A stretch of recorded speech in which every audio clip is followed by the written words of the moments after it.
আপনাকে বলছি, যত ধরনের কোমল পানি আছে, তো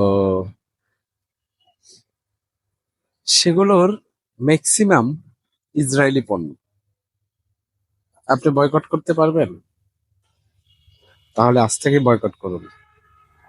এবং যত ধরনের সুস্বাদু ফাস্টফুড আছে, সেগুলো ম্যাক্সিমাম ইসরায়েলের। আরো শ্যাম্পু, সাবান, আরো ইত্যাদি বহুত কিছু আছে। আপনি যদি কারোর সাথে যুদ্ধে সরাসরি জড়াতে না পারেন, সেক্ষেত্রে আপনি আমি চাইলে অর্থনৈতিকভাবে তাদেরকে একটু হলেও দুর্বল করতে পারি। বিশেষ করে আমাদের বাংলাদেশে এই বিদেশি জিনিস ছাড়া চলে না। একদম লোয়ার ক্লাস থেকে হায়ার ক্লাস পর্যন্ত সবাই এই ব্র্যান্ডের জিনিসগুলো খোঁজে। ইউজ করিয়েন না, 1 মাস বন্ধ করে দিন। অর্থনৈতিকভাবে তাদেরকে দুর্বল করে দিন। অনেক পণ্য আছে, আপনারা সেটা জানেন, আমার থেকে আরো ভালো জানেন। তো আমি বলবো, আমার সাজেস্ট হলো আপনারা এই পণ্যগুলো বয়কট করুন। কারণ তাদের ইনকাম হচ্ছে এগুলো থেকে ইনকাম করে তারা সর্বোচ্চ মানবতা লঙ্ঘন করে যাচ্ছে। তারা দখলদার, তারা ভূমিদস্যু, তারা খুনি, তারা মানবতা লঙ্ঘনকারী। তারা পুরো বিশ্বের মাঝে এমন ভাবে স্বৈরাচারী শুরু করেছে, যেটা কল্পনার অতীত। আপনারা জানেন, আমার থেকে আরো ভালো জানেন। সুতরাং পার্সোনালি এগুলো অনেক আগে থেকেই আমি পছন্দ করি না।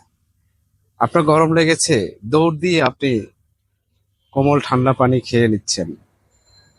পানি খান, আমাদের দেশে ভালো ভালো পণ্য আছে, ভালো ভালো মানসম্মত বিএসটি এর অনুমোদিত ভালো ভালো পণ্য আছে, আপনি খুঁজে দেখুন।